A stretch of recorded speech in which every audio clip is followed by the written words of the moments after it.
Bueno, el Señor les bendiga una vez más. Gracias por su hospitalidad. Realmente Susana y yo nos sentimos muy bendecidos de estar aquí, de compartir con ustedes y tener el privilegio y el honor de pasar estos días compartiendo con diferentes hermanos y hermanas. Créannos que de corazón nosotros nos sentimos privilegiados y honrados de estar con ustedes. ¿Verdad que sí, mi amor?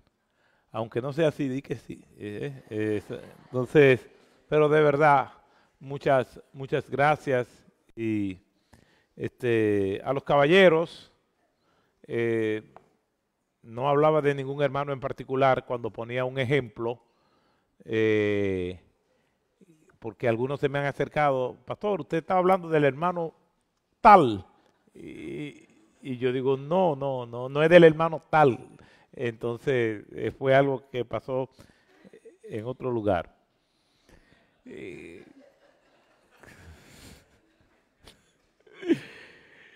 bueno, hermanos, gracias una vez más. Esperamos en el Señor que nos conceda vernos nuevamente.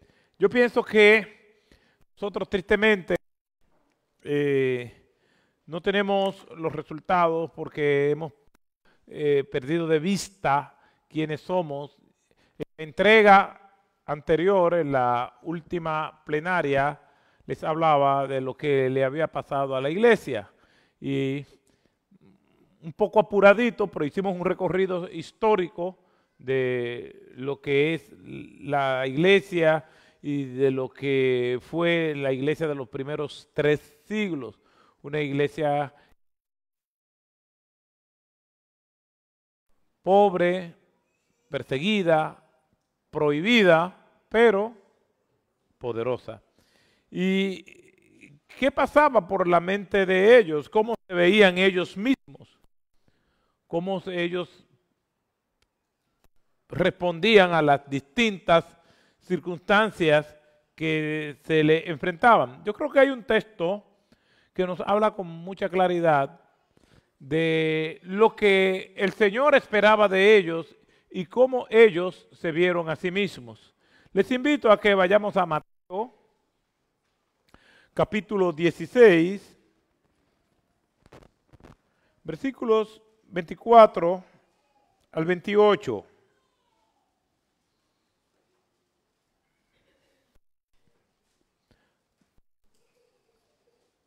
Mateo, capítulo 16, versos 24 al 28. Y dice la escritura de la siguiente manera: entonces Jesús dijo a sus discípulos, si alguno quiere venir en pos de mí, niéguese a sí mismo, tome su cruz y sígame. Porque el que quiera salvar su vida la perderá, pero el que pierda su vida por causa de mí, la hallará. Pues, ¿qué provecho obtendrá un hombre si gana el mundo entero, pero pierde su alma? ¿O qué dará un hombre a cambio de su alma? Porque el Hijo del Hombre ha de venir en la gloria de su Padre con sus ángeles, y entonces recompensará a cada uno según su conducta. En verdad os digo que hay algunos de los que están aquí que no probarán la muerte hasta que vean al Hijo del Hombre venir en su reino. El Señor añada bendición.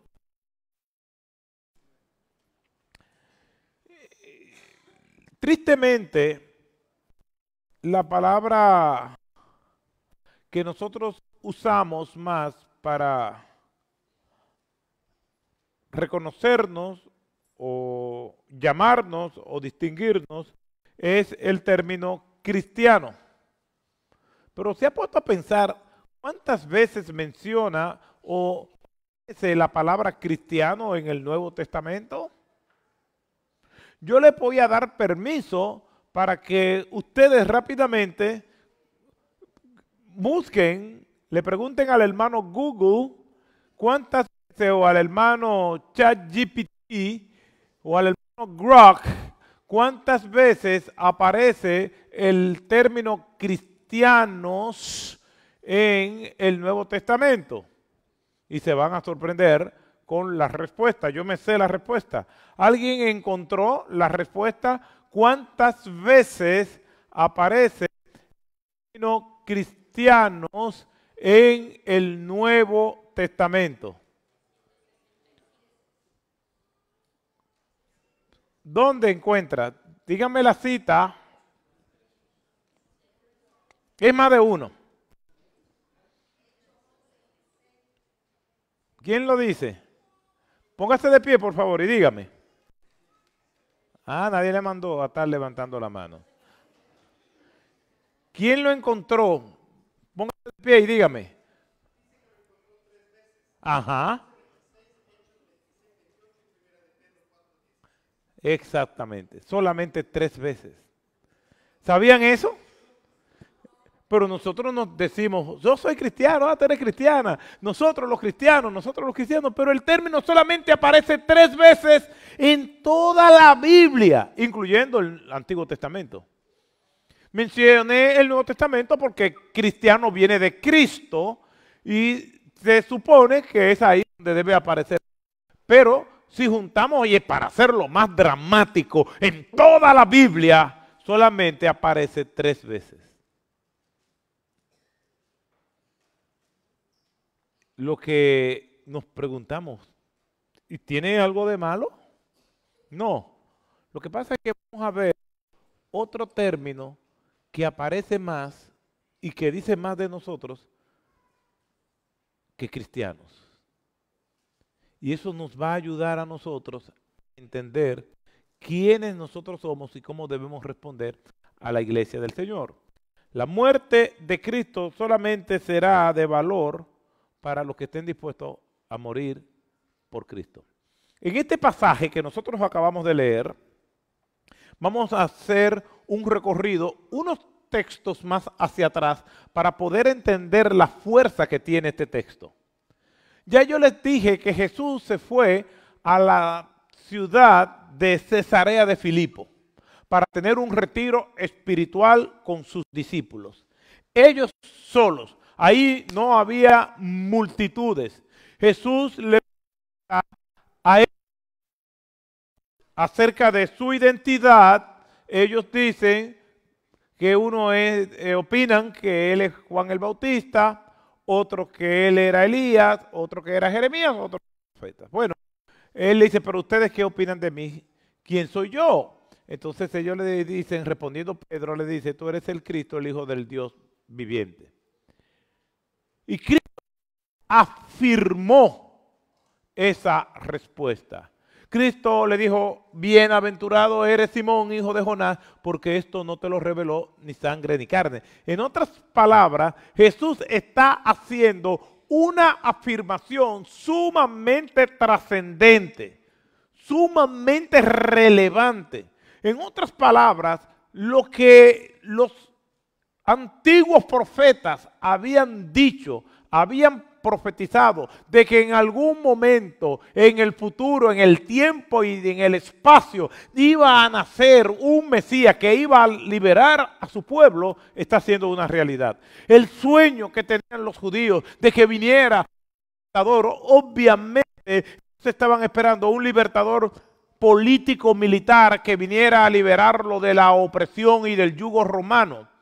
No obstante, la afirmación de Pedro es valedera y Jesús la aplaude y la elogia y le ha dicho, sí, yo soy el Mesías. Lo que profetizaron los antiguos profetas, lo que ellos dijeron acerca de mí, lo que el pueblo hebreo está esperando por siglos. Yo soy el libertador, yo soy el ungido, yo soy el Mesías, yo soy el que va a traer libertad a los oprimidos, el que va a dar luz a los ciegos. Yo soy aquel que los ancianos de siglos atrás soñaron con ver y no pudieron ver. Por eso el viejo Simeón, cuando estaba en el templo que presenta al niño Jesús, dice, oh Dios, despide a tu siervo en paz, porque han visto mis ojos. El Mesías era un bebé, era un niño que todavía no hablaba, inconsciente de días de nacido.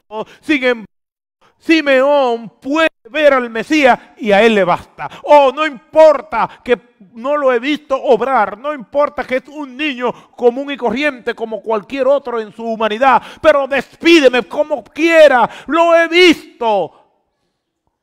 Esa era una noticia sumamente trascendente.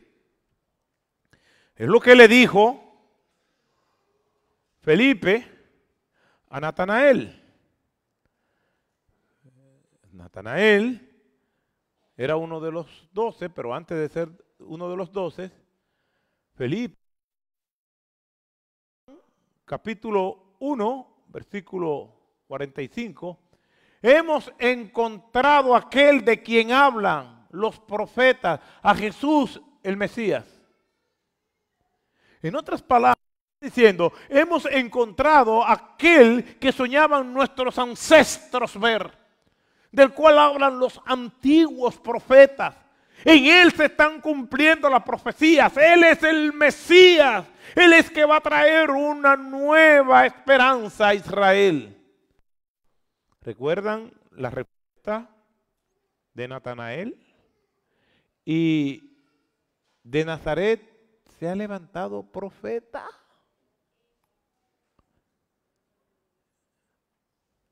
Felipe no discute con Natanael. La respuesta de Felipe fue sumamente sabia, breve pero profunda. Ven y ve. No voy a discutir contigo si él es el Mesías. Ven y ve cómo él habla.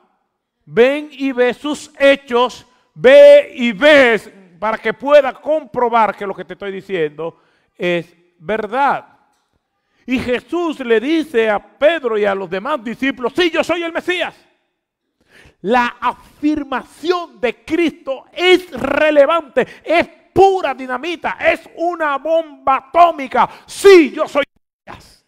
Lo que han esperado por siglos se cumple en mí.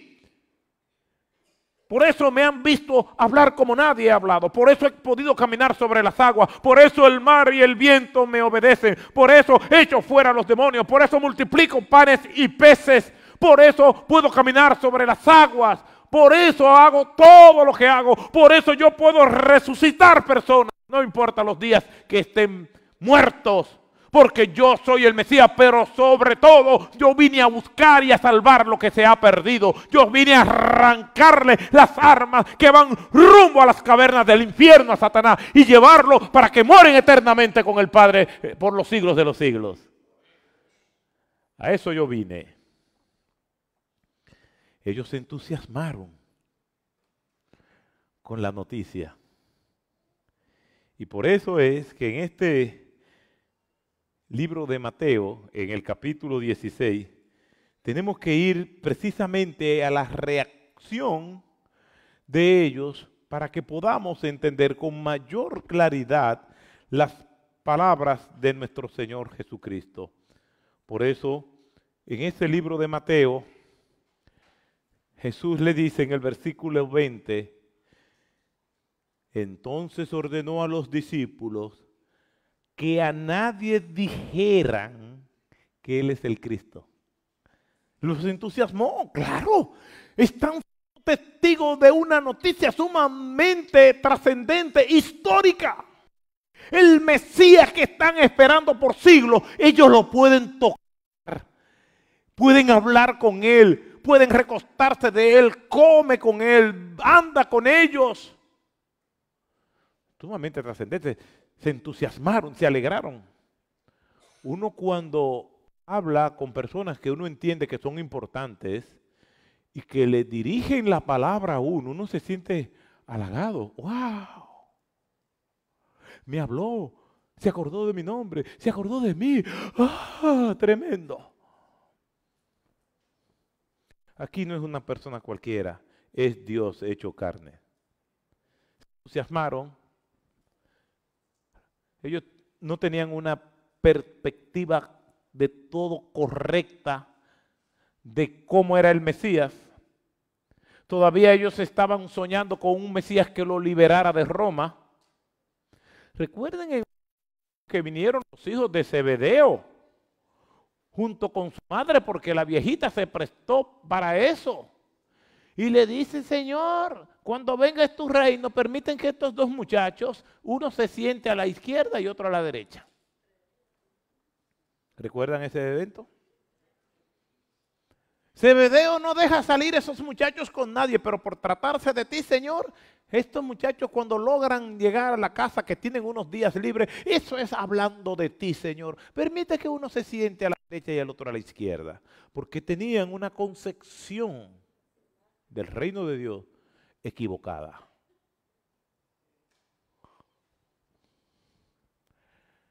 Jesús resucita, se le presenta a sus discípulos y ya va a ascender al cielo. Y antes de Jesús ascender al cielo, está botando el vapor. Ustedes ven esos rockets, esos cohetes que van a despegar de Cabo Cañaveral, ¿verdad? Que bota como un vapor. Así estaba Jesús. Ya va a despegar para el cielo. Y ellos les dicen, Señor, espérate antes de que te vayas. ¿Restaurarás el reino a Israel en este tiempo? Después de haberse presentado, después de haber confirmado que Él es el Mesías, que Él vino a buscar y a salvar lo que se había perdido. Todo eso está bien, Señor, pero nos va a dejar a Roma ahí. Jesús va al cielo y todavía ellos tienen una concepción errada del reino de Dios. Y ahí es cuando Jesús les dice, pero recibiréis poder para que prediquen el evangelio en todo lugar. Jesús es el Mesías y esa euforia que probablemente causó el decir y afirmar que Él es el Cristo, Él tiene que decirle a ellos, no se lo digan a nadie. A partir del versículo 21, la primera de las 3 declaraciones que Jesús hace acerca de su muerte. Y eso indica que Él tiene que aclararle a ellos la naturaleza de su ministerio. Entonces, dice en Mateo capítulo 16, versículo 21, desde entonces Jesucristo comenzó a declarar a sus discípulos. ¿Desde entonces qué? Desde que le afirmó que Él era el Mesías. Cuando Él le dice, yo soy el Mesías prometido, el que ha de venir, el que ha de liberarlo, ellos se sintieron contentos, este es el Mesías, pero están pensando en un Mesías político-militar.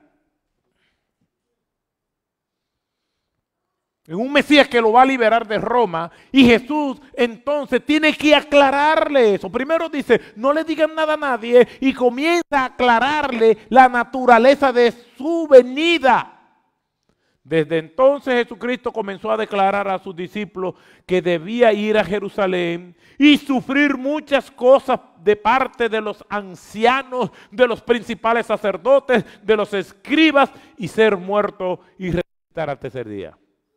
Ustedes están muy emocionados, pero la naturaleza de mi venida aquí, de mi propósito y de ustedes como mis discípulos es muy distinta a la que ustedes están pensando. Y comienza a decirle, yo voy a sufrir, yo voy a morir y yo voy a resucitar. Pero este momento de gloria, ese momento sumamente trascendente de la resurrección iba a estar precedido por sufrimiento, por humillación, escarnio, ajenjo, agonía, hostilidades, donde pareciera que el diablo había ganado.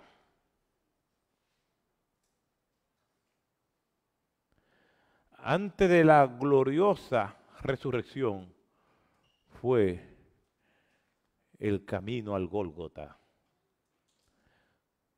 Como yo le llamo, fue la tarde de las 3 cruces, donde el diablo reía a carcajadas. Jesús tiene que aclarar, yo voy a resucitar al tercer día, pero voy a sufrir. Es una teología del sufrimiento, cosa que no nos gusta. Escuchamos que se nos dicen, ven a Cristo, que todos tus problemas serán resueltos. O será al revés, que vamos a tener más problemas. Ven a Jesucristo y serás rico. Ven a Jesucristo y no te va a enfermar. Susana y yo conocimos un caso de una familia donde la señora de la casa enfermó de cáncer, de un cáncer terminal. La devoró. Pero ella era de una de esas iglesias donde dicen que los cristianos no se enferman. Y que con una palabra de fe que ella confiese o declare, la enfermedad se irá. Y se cansaron de cancelar la enfermedad, de despedirla, de declararla nula. Y la enfermedad, como cualquier aflicción, se va cuando Dios quiere. Así son los problemas. Estamos quizás en un área de la casa, en el family, y oímos un ruido en la puerta. Cuando vamos en la sala, vemos a algo que está sentado ahí en nuestros muebles, a alguien que está sentado ahí, y nos escandalizamos y le decimos: ¿quién es usted? Mi nombre es problema y aflicción. ¿Y quién te invitó a ti a venir a mi casa? A mí nadie me invita, yo llego cuando quiero. Así son los problemas y las aflicciones. Llegan cuando quieren. Váyase de aquí. No, yo me voy a ir cuando yo quiera. Es más, voy para tu habitación. Y se te meten en la cocina. Te hacen un desorden en el cuarto. Se te meten al refrigerador. Sacan lo que todo. Dejan todo sucio. Y a esto te descomponen la casa. Te afectan a tus hijos. Te afectan a ti. Se meten ahí y dicen: y haz lo que quieras. Yo me voy cuando me dé la gana. Así son las aflicciones. Las aflicciones vienen solas. Por eso yo le digo a la gente: trate de tener los problemas necesarios. Si los problemas vienen solos, ¿para qué usted va a buscar problemas? Ustedes no conocen gente así, que te vienen con una idea: mire, pastor, quiero hablar con usted. Yo estoy pensando en esto, y tú en tu mente dices: eso va a traer problemas. Porque hay gente que son expertas. Ellos no solamente saben que los problemas vienen solos, se te meten en tu casa si tú buscarlo, sino que ellos salen a buscarlo. Mira, a ver, ¿dónde problema? Venga para acá. No, yo no quiero problemas. Y Jesús le está diciendo: los problemas van a venir. No es que tal vez, no es que quizás, es que es necesario. Desde entonces Jesucristo comenzó a declarar a sus discípulos que debía ir a Jerusalén y sufrir. No es si queremos, es que vamos a sufrir. ¿Quiero yo sufrimiento? No. No quiero sufrimiento, no quiero dolor.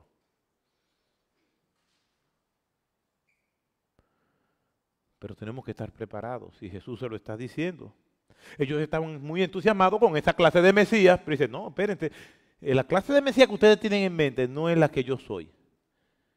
Yo vine a buscar y a salvar lo que se había perdido, pero para eso yo voy a sufrir primero. Para eso yo voy a ser humillado, después voy a resucitar, pero el camino de la resurrección primero es un camino de sombras y de muerte. No hay corona sin cruz, ni hay corona sin espinas. A Pedro no le gustó la idea. No le gustó. Como tampoco me gusta a mí. Y no es que disfrutemos del sufrimiento. Recuerden, el apóstol Pablo es un ejemplo maravilloso de eso. Lo arrestan y lo van a torturar. Y el verdugo está soltando el brazo, calentando con el látigo para darle a Pablo. Y Pablo está callado hasta que ve que ya de esos latigazos no lo van a librar. Y dice: ¿y es ilícito azotar a un ciudadano romano sin antes verlo interrogado? ¡Ey, esperen! Tú eres ciudadano romano, porque a mí me costó mucho la ciudadanía. Sí, pero yo lo soy de nacimiento.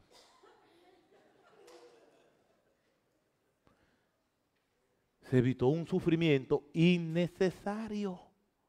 Por eso No busquemos problemas, tengamos los problemas que vienen sin nosotros llamarlo y se nos meten en la casa.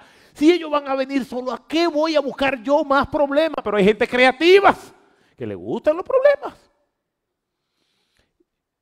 Hay gente que son simples y no hay una cosa más letal que esta, pastor. Un simple con iniciativa.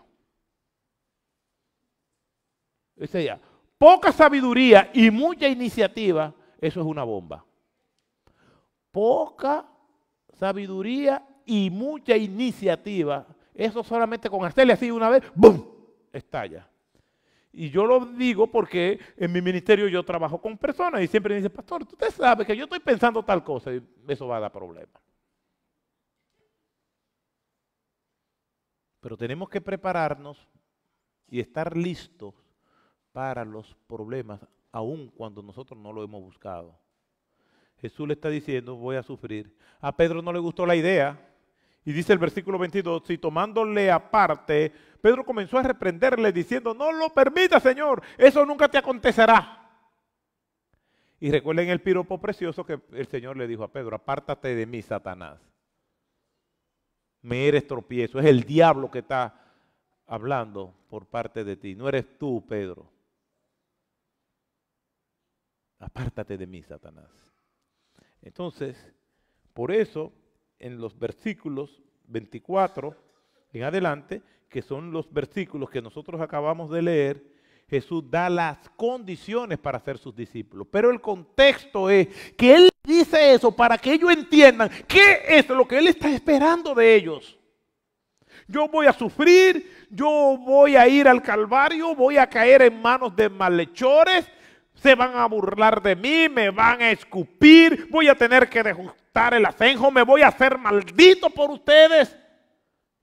Voy a tener que cargar con la odiosa cruz, voy a ir hasta donde están los condenados y allí voy a cargar todos sus pecados, todas sus inmundicias. Es verdad, los clavos le dolieron. Es verdad que aquellos latigazos que le dieron al Señor fueron severos. Los latigazos se daban con un látigo que se llamaba gato de 9 colas, con un manto con 9 flecos de piel y en las puntas tenían plomo, hueso y plomo atascado por 2 nudos para que no se movieran. Quiere decir que cuando a una persona le daban un latigazo, no le estaban dando 1, sino que le estaban dando 9. Y aquellos verdugos eran expertos no solamente para dar el latigazo, sino para alar el látigo de tal manera que viniera rompiendo los huesos y desgarrando a las personas. Cada latigazo era 9 y le dieron 40 latigazos al Señor. Por eso lo dejan casi muerto. Por eso los condenados a la cruz tenían que cargar la cruz, pero Cristo no tiene la fuerza suficiente para cargarla, porque el castigo que le mandó a dar Pilato fue un castigo severo para ver si ellos se conmovían y desistían de que Él fuera crucificado. Cristo, cuando está dando esta declaración, tiene en su mente todo lo que Él va a pasar. Sí, eso es verdad que dolió. Los clavos en las manos, los clavos en los pies, venir y de manera burlona encrustarle aquella corona de espina en su cráneo de 1 a 3 pulgadas, no ajusta bien, tiene que ajustar bien y la entierran en su cráneo. Todo eso le dolió al Señor. Pedro quiere defender a Cristo y le dice a Pedro, tú no sabes que si yo quiero puedo llamar 12 legiones de ángeles. Una legión era entre 3.200 a 6.000 soldados. Ya ustedes se imaginan el número extraordinario de ángeles que iba a cubrir todo el firmamento a la llamada de Cristo. A Cristo le dolió todo eso. Pero dice la Escritura que desde la hora sexta, 12 del mediodía, hasta la hora novena, 3 de la tarde, oscureció. Los teólogos dicen que ese fue el momento más difícil del Señor. El Señor, cuando está allí en la cruz, dice varias frases que se conocen como las 7 palabras. Padre, perdónalos porque no saben lo que hacen. Padre, madre, he ahí a tu hijo, hijo, he ahí a tu madre. De cierto te digo que hoy estarás conmigo en el paraíso. Después el Señor dice, Dios mío, ¿por qué me has desamparado? Tenía una sed fuerte que ni siquiera podía calmarla y se siente abatido por el Padre, el cielo se oscureció. Y nos preguntamos, ¿abandonó Dios a su Hijo? Sí, lo abandonó. Porque peor que los clavos, que las espinas, que la burla, que los latigazos, estaba cargando con todas nuestras inmundicias, con todas las aguas residuales de nuestros pecados. El Señor había descendido a las profundidades de las cavernas y allí nos sacó, y toda esa putrefacción pecaminosa, en vez de llegar como incienso al cielo, causó el malestar del Padre, y de esa manera simbólica se oscurece el cielo. No quiero ver nada, no te quiero ver, no quiero ver lo que estás padeciendo, no quiero verte en esas condiciones tan deplorables. Imagínese los pecados que usted ha cometido, los que ha confesado y los que no ha confesado, lo que la gente sabe y lo que la gente no sabe, sus pensamientos más siniestros y grises, aquellas cosas que nadie sabrá y usted se las va a llevar a la tumba como me la voy a llevar yo, cosas vergonzosas, no importa la moralista, religiosa o de santidad que podamos poner, usted tiene pensamientos decadentes, deplorables, asquerosos, al igual que yo.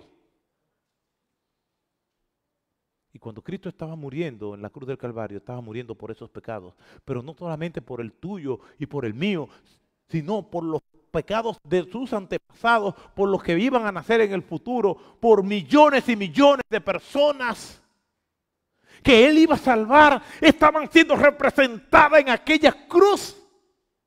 Y Cristo se siente abandonado. Por eso Octavio Winslow decía, ¿quién mató a Cristo? No fue Pilato por temor, no fueron los fariseos por envidia, no fue Judas por traición, fue Dios por amor. Por amor a ti y a mí. El Hijo se siente abandonado.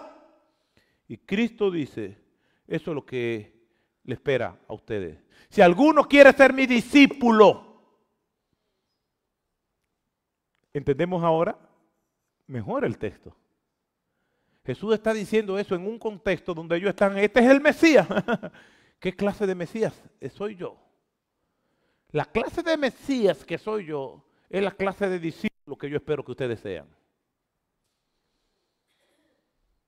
Mi propósito como Mesías determinará su naturaleza como discípulos. La palabra, el término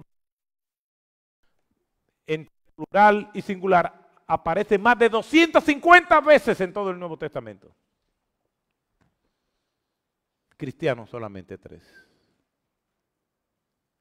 Y los discípulos, para ser discípulos del Señor, tenían que negarse a sí mismos. Negarse a sí mismo significa renunciar a todo aquello que a mí me gusta por procurar y aceptar lo que Dios quiere. Renunciar significa al viejo yo por la obra regeneradora de Cristo. Una persona que se niega a sí misma renuncia a toda su confianza en su vieja naturaleza. En otras palabras, aquello en lo que yo tenía puesta mi fe, yo renuncié a eso para ponerla en Cristo. Aquello que a mí me gustaba, pero que choca con lo que a Cristo le gusta, yo renuncio a eso para optar por Cristo. Por lo tanto, el cristiano no hace lo que le gusta, sino lo que es correcto. no hace lo que le gusta, sino lo que es correcto. Incluso yo puedo convivir con lo que me gusta y con lo que es correcto.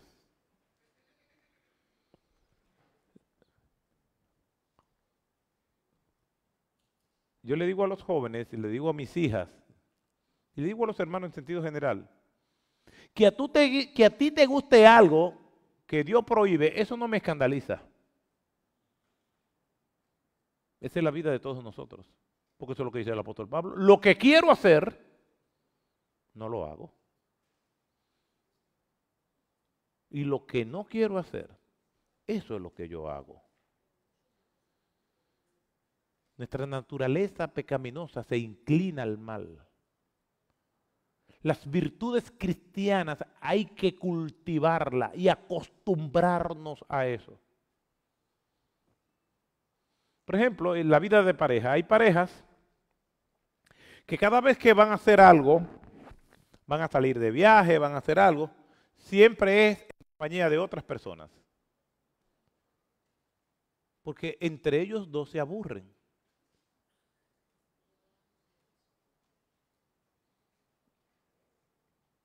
Y yo no entiendo, yo no me aburro con su. Ni tú conmigo. Ah, bueno. Uf. Los solteros, me he encontrado con solteros que he estado predicando la segunda venida de Cristo y después me dicen, ay pastor, yo quiero que Cristo venga, pero quisiera casarme primero. Y se han casado. Y le digo, ¿y qué? ¿Cómo va todo? Me dice, ay, que Cristo venga pronto ya para salir.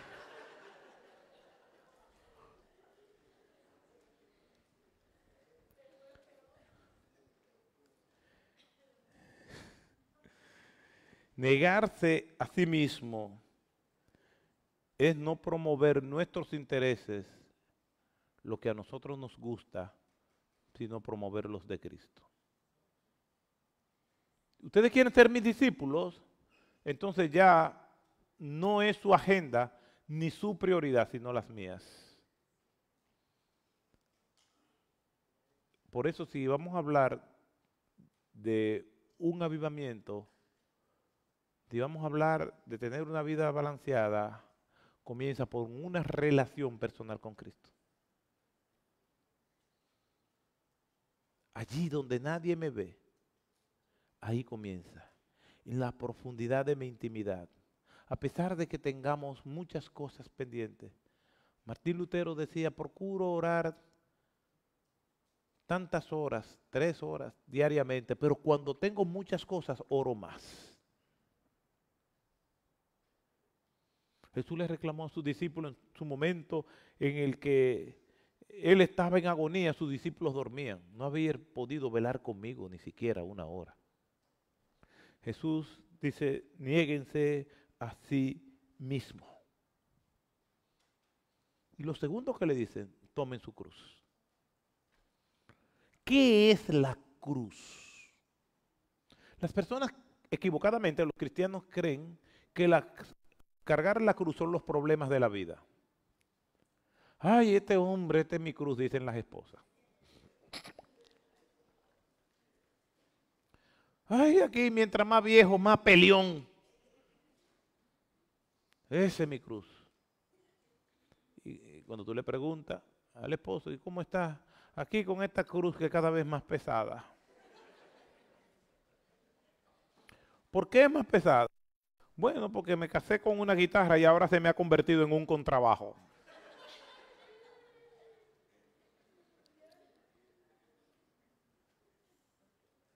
Este muchacho, este es mi cruz. El jefe, este es mi cruz, porque asocian la cruz con los problemas de la vida.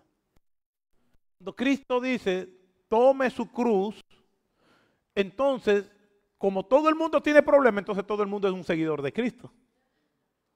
Si la cruz fueran los problemas de la vida, entonces todo el mundo tiene problemas, entonces todo el mundo es salvo. Pero la cruz no son los problemas de la vida. Los problemas de la vida le vienen a todo el mundo, sean cristianos o no. Pero cuando Jesús está diciendo, tome su cruz o sígame, lo que está diciendo otra cosa. ¿Y qué es esa otra cosa que Jesús está diciendo? Para nosotros, pensar en la cruz es algo más fácil. Pero en el tiempo de Cristo, la cruz era un instrumento de muerte. Jesús le está diciendo, ustedes van a morir. Es cuando una persona se convierte y nosotros le decimos, le predicamos, recibir a Cristo, hace una profesión de fe y le dice, pero espérate, antes de que tú hagas esa profesión de fe, después que tú te conviertas, a ti te van a matar, te están esperando para matarte. Es como que entren hombres armados y yo estoy predicando y digo, ¿quién es el pastor? Mire, lo dice, es el pastor. Pero es el único, no, mire uno allí, mire el otro allá. Yo lo que soy aquí es un invitado. ¿No? Hay que decir la verdad. Por la verdad murió Cristo. ¿Qué es tomar la cruz? El apóstol Pablo nos responde eso en Gálatas capítulo 2, versículo 20.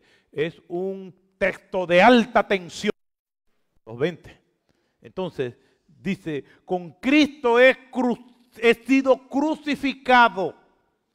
Y ya no soy yo el que vive, sino que Cristo vive en mí. Y la vida que ahora vivo en la carne, la vivo por la fe en el Hijo de Dios, el cual me amó y se entregó a sí mismo por mí. Negarse a sí mismo, tomar su cruz, se refiere a aquel que sufre debido a que está unido con Cristo.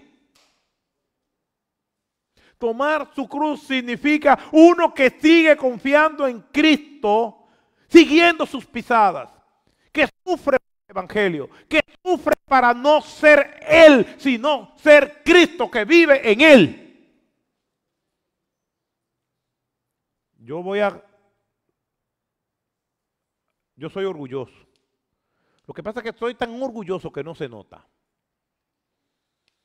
Porque hay orgullosos tan profesionales y tan sofisticados que se hacen pasar por humildes para que lo elogien por su humildad. Pero yo no soy para nada humilde. Lo que pasa es que mi orgullo está en tratamiento. Está en intensive care, con tubos, ahí monitores, ahí está el orgullo. Y muchas veces se quiere zafar y el tratamiento al orgullo es coger y entrarle a martillazo para que se quede clavado en la cruz. Cuando el apóstol Pablo dice, con Cristo he sido juntamente crucificado, es que sus pasiones han sido crucificadas ahí en la cruz. Pero esas pasiones no mueren. Romanos capítulo 12, versículo 1, os ruego por las misericordias de Dios que presentéis vuestros cuerpos, vuestra carne como sacrificio vivo, santo y agradable a Dios, que es vuestro culto racional. Vamos a crucificar nuestro orgullo, nuestras mentiras, nuestra lujuria, toda nuestra codicia, nuestras raíces de amargura. Vamos a clavarla. ¿Cuántas veces? Todas las veces que sea necesario. Pero ya están clavadas ahí. Yo tengo un cementerio lleno de cruces en mi cuerpo. Y ahí está mi orgullo y todos mis pecados. Los confieso a Cristo y la confesión es venir de rodillas y Jesús me dice, éntrale al martillazo que te está zafando. Y vengo, ahí te quedas. Pero comienza el orgullo a moverse. La avaricia, la amargura, la ira. Comienza a moverse poco a poco y dice, mira, se está moviendo y le entro al martillazo otra vez. En la cruz de Cristo vamos a morir a nosotros. Había que quitarle el falso entusiasmo que tenían los discípulos. Y ese entusiasmo es ubicándolo con la realidad de lo que era Cristo y de lo que iban ellos también a padecer. La cruz es un instrumento de muerte. El que cargaba una cruz iba a morir en ella, Porque no hay un registro en toda la historia romana que uno que fuera condenado a la cruz fuera perdonado. El sufrimiento del que cargaba la cruz comenzaba por caminar con ella, públicamente, exhibiéndose, para que aquellos que cargaran la cruz sirvieran de escarmiento, para que todos supieran lo que le pasaba a aquel que desafiaba la autoridad romana. Si ustedes quieren ser mis discípulos, su cruz. Usted tiene que obedecer a mí, a no complacerse a usted, sino complacerme a mí. Imagínense que alguien me invite a comer, a mí o a ustedes, y llega a la casa y está el comedor donde está servida la comida, pero las sillas son diferentes. Y la anfitriona o el anfitrión le dice, ay, pastor, discúlpenme, hermano, discúlpenme, se me olvidó decirle que yo colecciono sillas eléctricas y están ahí alrededor del comedor, y ahí es que nos vamos a sentar. Son tan lindas. Siéntese, no se preocupe que están desconectados. No, hermano, yo como parado normalmente. Me acostumbré a comer parado. ¿Están desconectadas? No se preocupe. Y después que comí parado, vamos a sentarnos. Y entonces, él tiene allí, en el family, guillotinas. Hermano, ¿y qué es esto? Ah, es que yo colecciono guillotinas. Venga, para que una foto del recuerdo, meta la cabeza ahí y esa guillotina para que usted vea. Yo le voy a dar a que caiga, pero él ya no va a llegar hasta tu cabeza. Y esa mancha de sangre, no, fuera de cuando se usaba. Digo, no, hermano. Gracias. Y quiero mostrarle algo. Y este es el área de spa de la casa. ¿Y qué son todas esas mangueras que tiene ahí? Y esas camillas. Lo que pasa es que esas son camillas que ya no se usan. Esas son instalaciones originales de cámaras de inyección letal. Y yo la tengo aquí en la casa y las colecciono también. Ya mi preocupación es que si lo que yo me comí estaba envenenado. Tiene una mente retorcida. Es un absurdo. De la misma manera, ellos podían pensar que estaba Cristo. La cruz era un instrumento de muerte. Si alguno quiere venir en pos de mí, juegue la ruleta rusa entre ustedes. ¿Y cómo vamos a decir eso a alguien? Es una invitación a morir. Es una invitación a morir. Pero es a morir a nuestros deseos. A nuestro deseo de venganza. A nuestro deseo de ambiciones descontroladas. A nuestros deseos, a sueños pecaminosos. Para aspirar y soñar con aquello que glorifica el nombre de Dios. Ser discípulo es lo que debe distinguir a los cristianos. Discípulo es una palabra que significa literalmente aprendiz, uno que aprende de su maestro. Y el discípulo está para observar, escuchar e imitar a su maestro. Así como Cristo murió, ellos, ya sea por lo que nosotros vemos en las Escrituras o por lo que nosotros escuchamos que dice la tradición, todos murieron de manera trágica por la causa de Cristo. Al fin y al cabo, todos tomaron su cruz y murieron por la causa de Cristo. Ahora, su trabajo no fue en vano, como tampoco lo será entre nosotros. Si nosotros aprendemos a ser discípulos de Cristo para hacer lo que Cristo quiere que nosotros hagamos, renunciar a nuestros sueños, a nuestros deseos particulares, para que el nombre de Cristo sea glorificado y exaltado.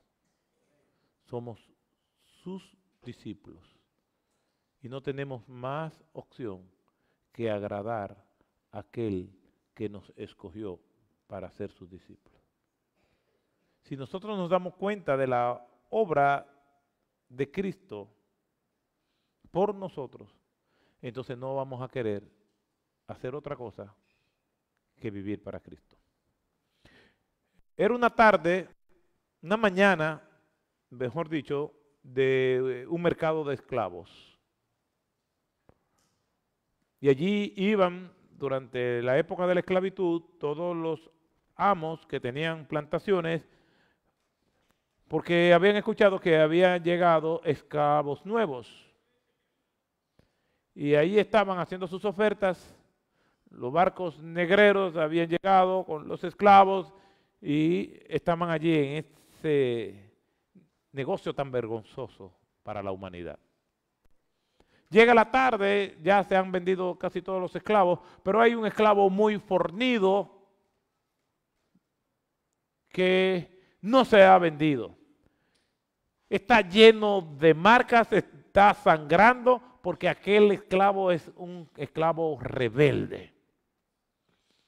Y aunque es fornido, que tiene mucha fuerza, nadie lo quiere comprar porque se va a dañar la inversión. Hay que darle muchos golpes, hay que darle muchos latigazos, entienda, y aún así no lo hace. Un hombre, dueño de una plantación, dice, voy a comprarlo. El que está a su lado le dice, amo, ese esclavo es problemático, puede perder su inversión, lo voy a comprar. Y tú sabes por qué lo voy a comprar. Sí, es verdad, amo. Solamente tenga cuidado. El vendedor le dice, no te lo puedo desatar. Y ahí mismo lo golpea varias veces. El hombre cae desmayado, el esclavo, y se lo llevan a la plantación. Tiene cicatrices muy viejas y tiene cicatrices muy nuevas. De hecho, está sangrando. Llegan a la plantación, le dan de comer, come, y le dice a los que están allí, quítenle las cadenas. Y aquel esclavo, al ver que le han quitado las cadenas, que ha pasado por manos de muchos amos que no lo quieren, sale corriendo y de repente se para y vuelve porque sabe que no iba a tener escapatoria. No hablaba muy bien inglés, pero se había aprendido varias malas palabras, lo que sucede siempre. Y conocía algunas palabras. Y el amo le dice a uno de sus ayudantes, tradúcele. Y con un documento en la mano le dijo, esto que tú ves aquí es tu certificado de libertad. Yo compro esclavos para liberarlos. Toma, es tuyo. Aquel hombre no lo puede entender, no sabe leer. El que le tradujo, que es uno que era esclavo, que ahora es libre, habla con él y le explica, este hombre lo que hace es comprar esclavos para liberarlos. Yo era como tú y soy libre. Y aquel esclavo comienza a llorar. Tanto dolor y tanto sufrimiento, tanto odio que se había instalado en su alma por tanta injusticia, le dice, pues me voy. Y se intenta ir otra vez con su certificado de libertad. Pero se devuelve y le dice, yo me quiero quedar contigo, amo.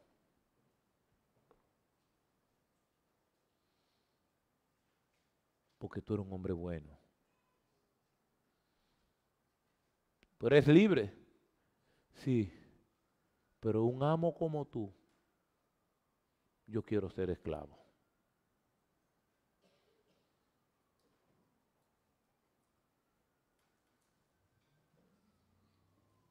Y todos los que estaban allí habían pasado por la misma historia. Eran esclavos, eran libres, se pueden ir. No, no nos queremos ir, no queremos quedar contigo. Si el Hijo os libertare, seréis verdaderamente libres. Todos nosotros éramos esclavos y Cristo nos hizo libres. No nos podíamos hacer libres por nosotros mismos. Cristo nos dio esa libertad.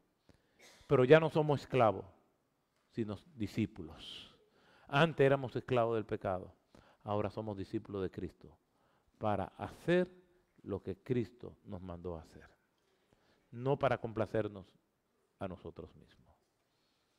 Podemos irnos, pero ninguno de nosotros quiere irse. Podemos volver al mundo y volver a revolcarnos en toda la putrefacción del mundo, pero queremos estar con Cristo. ¿A dónde iremos? Solamente tú tienes palabra de vida eterna. Cierren sus ojos, hermanos. Gracias te damos, Padre amado, por tu palabra. Gracias porque nos ha permitido pasar estos días, estas horas, meditando en ella. Gracias por cada uno de mis hermanos. Gracias porque todos, después de escuchar tu palabra, incluyendo aquel que la expone, tenemos muchas tareas por delante de meditar en ella y vivir por ellas. Gracias, Señor, por este esfuerzo de mis amados hermanos. Bendícelos y añade cada día lo que han de ser salvos. En el nombre de Jesús. Amén. El Señor les bendiga.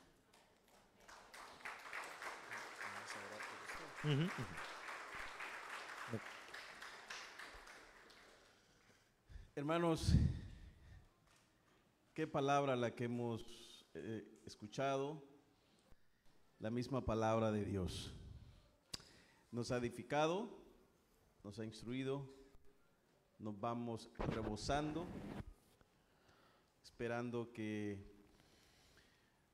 la pongamos en práctica, y gloria a Dios por la vida del pastor Otto Sánchez. ¿Cuántos nos hemos edificado con la palabra?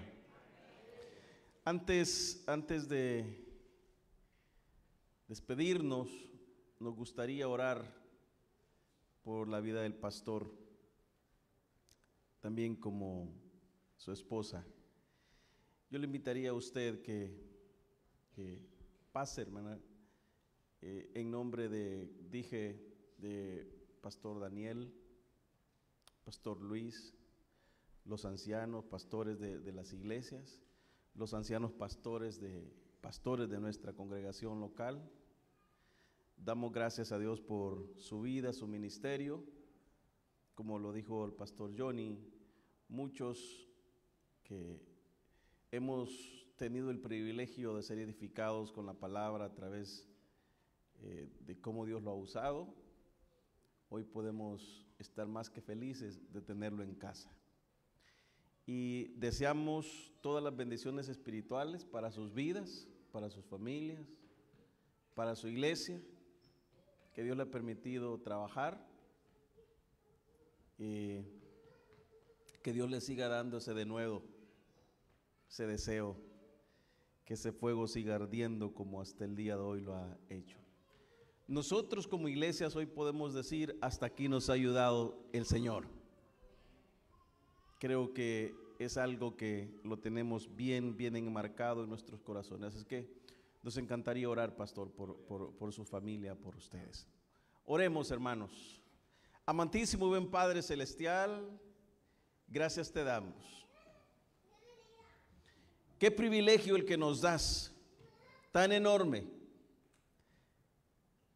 de conocer hombres piadosos, hombres entregados a tu palabra, que aman tu palabra, que aman su familia, que entregan todo, porque han entendido que nuestro Dios, el Padre, entregó todo lo que tenía, Cristo Jesús, su Hijo unigénito, para perdonar también sus pecados. Te damos gracias por su vida. Sigue usando como hasta el día de hoy tú lo has hecho. Síguele dando esa sabiduría para que pueda guiar su iglesia, la que tú has puesto, en la que él pueda predicar. Señor, llévelos con bien de regreso a sus hogares, a su hogar, donde sus hijas, sus familiares, sus seres queridos los esperan. Llévalos con bien. Así como ellos salieron de sus hogares, que puedan entrar con una sonrisa, porque han llegado satisfechos de que vienen, están saliendo y están entrando a un país y vienen de predicar tu palabra, que es el privilegio más grande que tú has depositado en sus vidas, en sus manos. Llévelos con bien. Es en el nombre del Padre, en el nombre del Hijo y en la comunión de su Santo Espíritu que oramos. Amén.